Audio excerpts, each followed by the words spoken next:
Okay, so we've had to abort this lift because Daisy has sprung a leak from the hydraulic pipe to the pump. Jane is on hand with some pellets she's going to put down, and so we can get all that hydraulic oil captured before it gets too far. And next job is to get this pipe removed and see if we can get another one made up right now, today. Let's get some tools.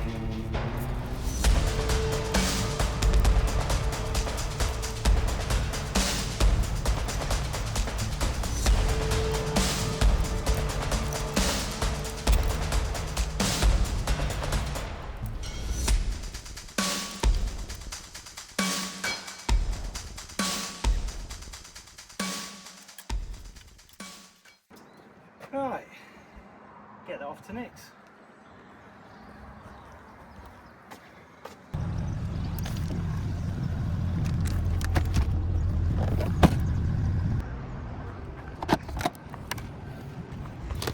So hopefully Nick's in and he's in a good mood and he can help me out.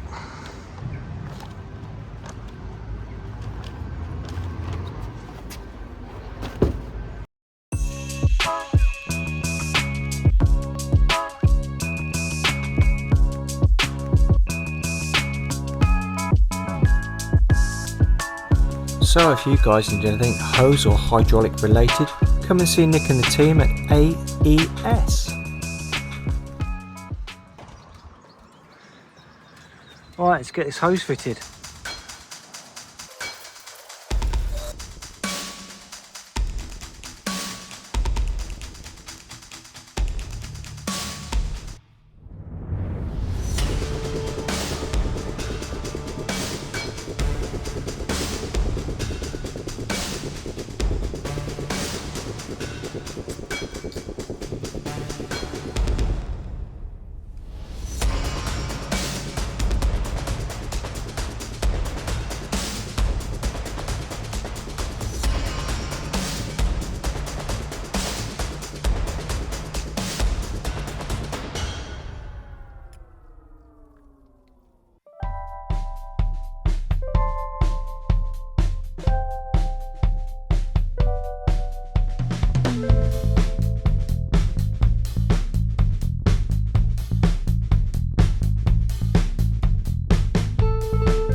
Good morning people, and well, this weather's a bit more like it. Spring has definitely sprung, and as you saw by the time lapse, that was us, or me, getting Remembrance out of the water and pressure washed off. So another Chinese boat. Going to have to be very careful what I say with this one, because I got an awful lot of comments on the last one basically saying I was a bit of a racist and slagging off people from other countries. But I stand by what I said, and I explained it quite well in the comments. So anyway, on to Remembrance. This one is a little bit older than the last one that we did. I understand that this one is about a 2006-ish, so getting on for 20 years old, whereas the last one was only 12 years old. I will try and dig a little bit deeper, and if I find a more accurate date, I'll put it up on screen. So I've done myself a little test piece here, because again, this one is in remarkably good condition. The coating has failed. I've done a bit of test piece, like I say, just to see what an improvement we can get by giving it a going over the Whizzy wheel, and yeah, it definitely wants doing. So around the back here, we see it's got a nice thick chunky base plate. I will measure that, it's either 10 or 12. Anodes, well, this is the older one and this is the more recent one. This will get through 2 years just, so I'm going to say that this will be alright. No, it looks gnarly, but it will make it. So the build number on this is 42340, and judging by the demeanour of it, I think it came out of the same shipbuilding or boat building yard. I will put up on screen the number of the other one that we did, just for reference. So anyway, chine angle down the bottom here, absolutely lovely all the way along. Just got green on it, and there is no electrolysis kicking off with this really, just a few spots, but more than anything it's where this coating seems to have failed in various places. Now whether that's down to the mill scale underneath, if there was any, or what, I'm not really too sure. But we can see here that whatever they paint these things with, it's still on there, and it's just starting to break up in places. My idea is this was actually painted probably not in the best conditions from new. Maybe it was damp. Looking at the patches, they could be damp patches, and they hit it with a 2-pack or whatever this goddamn stuff is, and that's why it's failed. But moving along, the waterline is okay, absolutely nice, but it's just bits like this, little rust spots that we've got coming up, and where this coating's not so good, but we'll sort that out. Moving around to the bow, same story, the anodes. We have the older one and the more recent one, and I think these will get through 2 years. No dents, no knocks, lovely fat chine angle at the front as well. Moving on to the port side. Now this side, it looks to me, has been in the sun more. It's definitely got a lot more grey to it, and the greenery that you associate with sunlight. Anodes, same story as the other side. Nice big fat chine angle down here, and again along the waterline, not particularly rusty, just where the coating has failed down the bottom here, and some rust spots. Just a bit of grey greenery going on. Nice outlets, these are chromed brass ones, which we like. Onto the back, chine angle is good, and same story, the anodes really.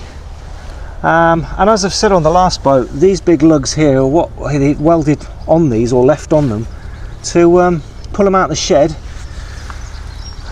when they were built, or more so the containers, because these came over in shipping containers usually. Right, prop shaft, looks like a Vitus prop. I'm not dead sure, I'd have to clean it up to find out, but all the fins and the paddles are okay on this, and it's got a cutlass bearing. There is a little bit of play in that, that's okay.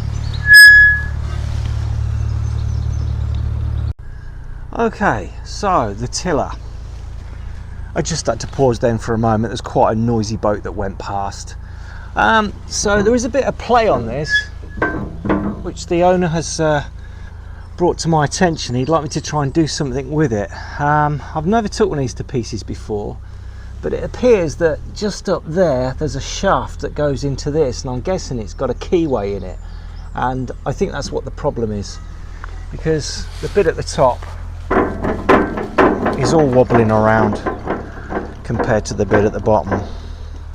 So I'm gonna have to undo this configuration here and see what I find really. But the rudder cup at the bottom, there's no issues with that at all.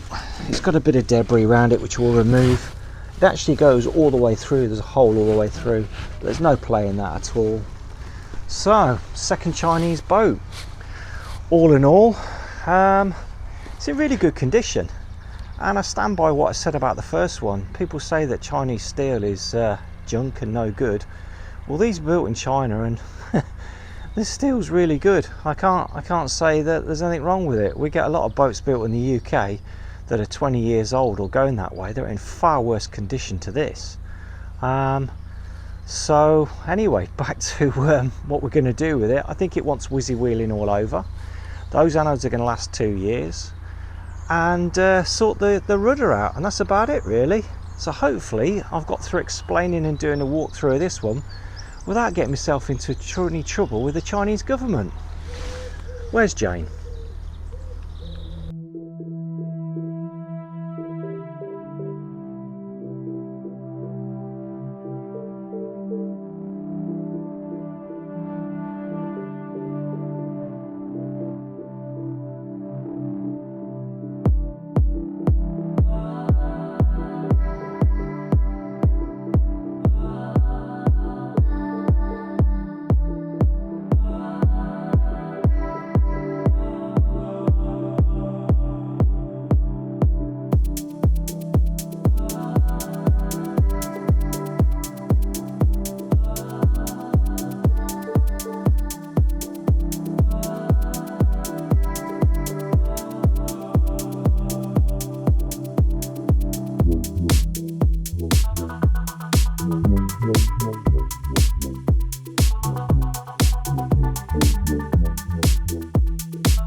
So a quick update. These Chinese boats, they must be multiplying, because I'm pretty sure that's another one over there.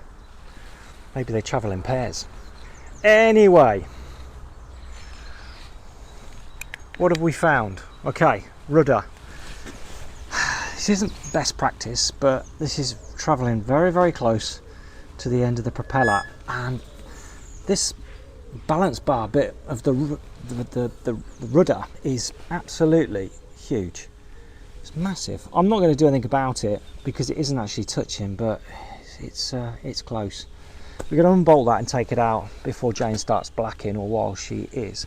But the condition of the hull, so same as the other one, this has been 2-packed originally and shot blasted beforehand, and there is the most smallest amount of pitting on the sides. I mean, it's minimal, absolute minimal for a boat of this age. Absolutely amazing. So like I said on the last Chinese boat, this has been done with some sort of coating. I don't know what it is, but it does the job usually. I think when this was put on, there's all these speckledy bits, and then there's not, and this is still coating. This is where you see where we've just started to nib through it. But I think this boat was damp when it was painted, which is a bit of a problem with any sort of paint really, and these would have been potentially little air pockets, and that's why it's failed. But that's the only reason why it's failed, and the result of it is just a little bit of pitting like that, which is really good for a boat of its age. Just a shame that it wasn't applied properly in the first place, otherwise all of it would look like this. She's here somewhere. Hello, Jane. Hello. Are you in a better mood this week? So, you're blacking this then? Yeah. I would give you a hand. I just need to take the rudder out the back of this boat first. Okay. But then I will give you a hand. Is that pretty good for this week? I'll probably be done by the time you finish that. I did offer. Anyway. Yeah, I'll take my time. That's the new ploy, is it? Take your time. Yeah, I'll take my time. Okay. Well, I'll be as quick as I can. I'll be 2 shakes of a lamb's tail getting that thing out of there. Okay. Especially when I've never took one to pieces before. Viewers, please note what he said. Remember No, what? Who said, honey? what you said. You'll be taking 2 shakes of a lamb's tail. Let's see how much of the boat I've got done by the time you get that out. And my new best friend is here for his breakfast. Hello, mate. You all excited? Yeah? Come on then.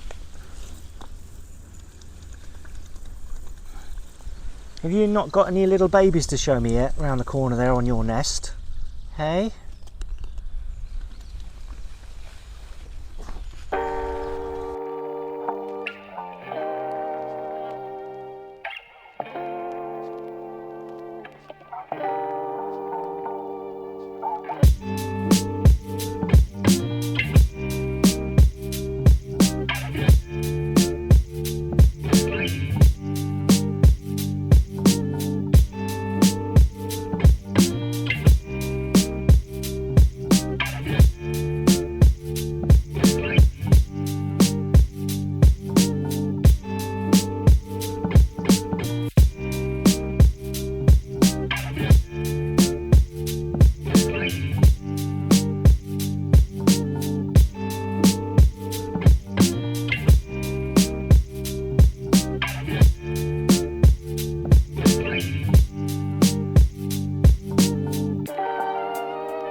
So my new best friend is just chilling out, ain't you, mate? Hey, he's had his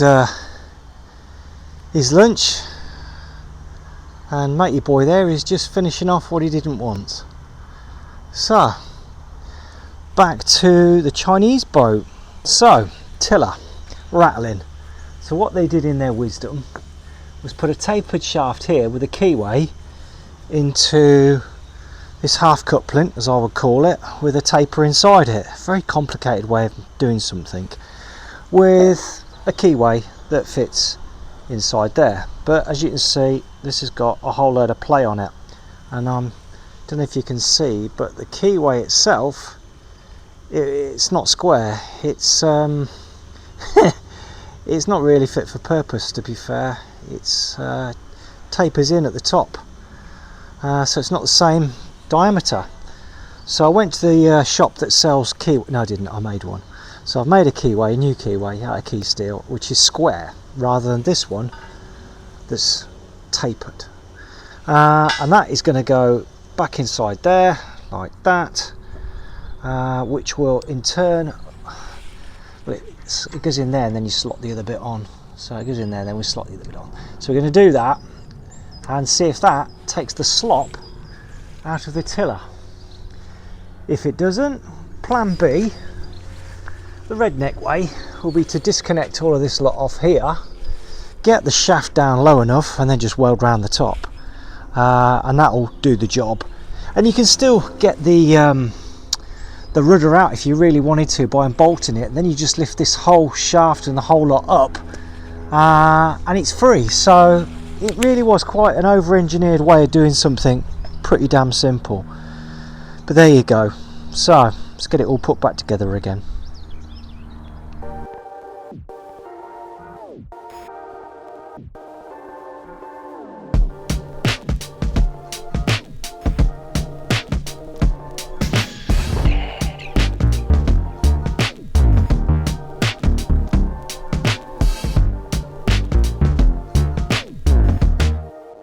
Right, so the next little job I've got to do is these outlets here. The hole is actually smaller than the tube, the box section that's inside, and what the owner's experiencing is getting water stuck here. So what he's asked me to do is to cut this out there, and so the water can get out. So that's that next little job to have a go at.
That's the bits of Chinesium removed. Ooh, not allowed to say that word.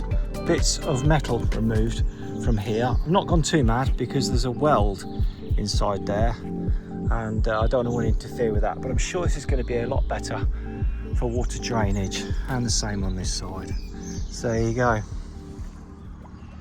So the final job I've been asked to do on this boat is to weld this bracket back into place over here. And this is a stay for the lid, but unfortunately this boat's got lithium ion batteries on it, and our insurance won't cover us for welding boats with lithium ion batteries. It's not been a problem in the past, but I can see it being one in the future. But the premium for our insurance to undertake work on boats with lithium ion batteries was ridiculous. This is literally a couple of spots of weld I've got to put on for this bracket. It's hardly anything, but the cost of doing this job and the cost of the insurance to do the job just doesn't make sense. So unfortunately it's one that I'm going to have to pass on. Good morning people, and it's the end of the week and we've got all of our work done pretty much. We have Jack going out on hire, lovely little boat.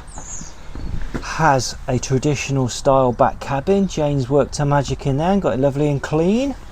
I've polished the brasses and given the outside a bit of a buff. So this boat has, like I say, a back cabin, but the front is all modern, so it gives the boat a bit of a twist. Lovely in there. So Remembrance, we've just got the fenders to attach and the weed hatch to put back in, and it's come out remarkably well for a boat of its age. That bit I showed you earlier on in the video was this piece here, and you can see that the pitting is absolutely minimal. Yeah, what can I say? Chinese boats, the second one we've done. This one's older than the last one and is in remarkably good condition. Like I say, if we could just get our hands on this kind of steel and whatever they're painting them with, maybe we could do the same. So you may have noticed this boat has a very interesting paint job on the side.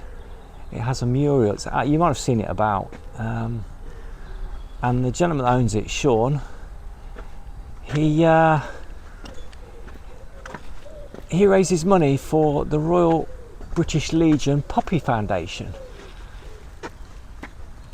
He also has a Facebook page. So if you do see the boat about, if you feel like giving him a donation, I'm sure he'd be much appreciative of it. He also has a Facebook page, which is NB Remembrance. Absolutely stunning mural, and it's a different one on this side. All hand painted, I believe. So yeah.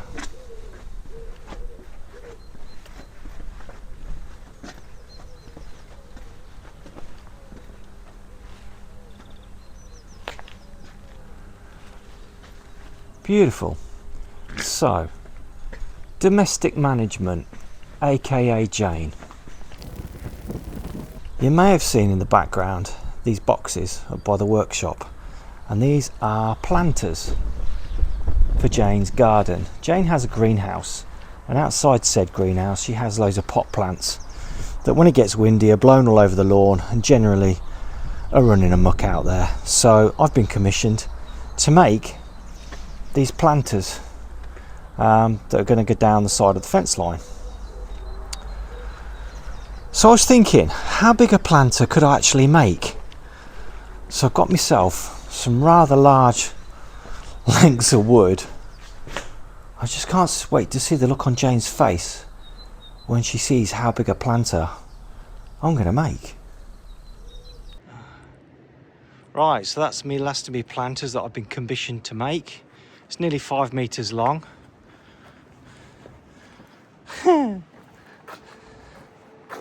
Just got the bottom slats to put in it. So lovely, is that big enough for you? Ridiculously big. I'm ridiculously heavy. Because we can't lift it. Oops.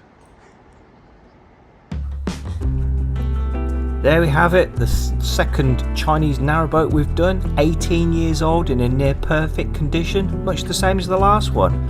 I do wonder what the third one will look like. Will the Chinese be able to keep up this record of near perfect 20-year-old boats? Catch you next week.